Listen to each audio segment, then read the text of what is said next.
Trauma kepala. Trauma kepala. Yang pertama ada definisi. Trauma kepala berat adalah trauma yang mengakibatkan penurunan kesadaran dengan skor GCS 3-8 dan mengalami amnesia selama 24 jam. Trauma kepala adalah gangguan fungsi normal otak karena trauma, yaitu trauma tumpul maupun trauma tajam. Defisit neurologis terjadi karena robeknya substansia alba, iskemia, dan pengaruh massa karena hemoragik, serta edema cerebral di sekitar jaringan otak.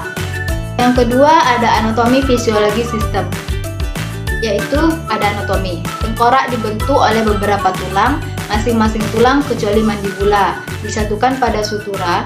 Sutura dibentuk oleh selaput tipis jaringan fibrosa yang mengunci jaringan tulang yang bergerigi pada atap tengkorak. Permukaan luar dan dalam dibentuk oleh tulang padat dengan lapisan spongia yang disebut dengan diploid terletak di antaranya. Terdapat variasi yang cukup besar pada ketebalan tulang tengkorak antara individu. Tengkorak paling tebal dilindungi oleh otot. Yang kedua ada fisiologi.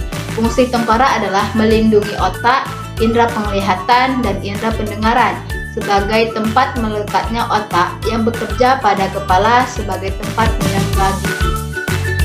Yang ketiga ada etiologi. Etiologi terbagi menjadi 6. Yang pertama, kecelakaan lalu lintas. Yang kedua, benturan pada kepala. Yang ketiga, jatuh dari genting dengan dua kaki. Yang keempat, menyelam di tempat yang dalam. Yang kelima, olahraga yang keras. Dan yang keenam, dengan ketergantungan. Selanjutnya ada cedera pada trauma kavitis dapat terjadi akibat tenaga dari luar. Terbagi menjadi 2. Yang pertama, benturan atau jatuh karena kecelakaan. Yang kedua, kompresi atau penetrasi baik oleh benda tajam, benda tumpul, peluru, dan ledakan panas. Akibat cedera ini berupa memar, luka jaringan lunak, cedera muskuloskeletal, dan kerusakan organ. Manifestasi Trauma kepala. Yang pertama itu ada hilangnya kesadaran kurang dari 30 menit atau lebih.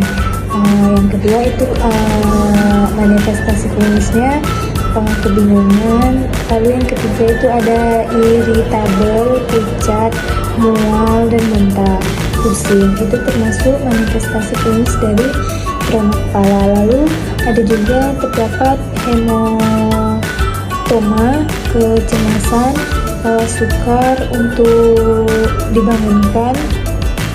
Lalu bila fraktur mungkin adanya cairan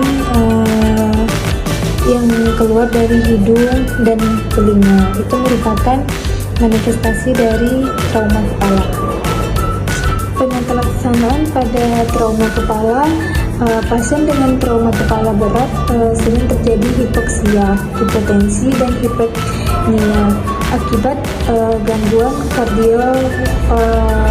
kardiopulmoner. Lalu penanganan kasus-kasus cedera kepala di unit gawat darurat didasarkan atas patokan pemantauan dan penanganan terhadap 6D. Apa saja diagnosa dari trauma kepala? Diagnosa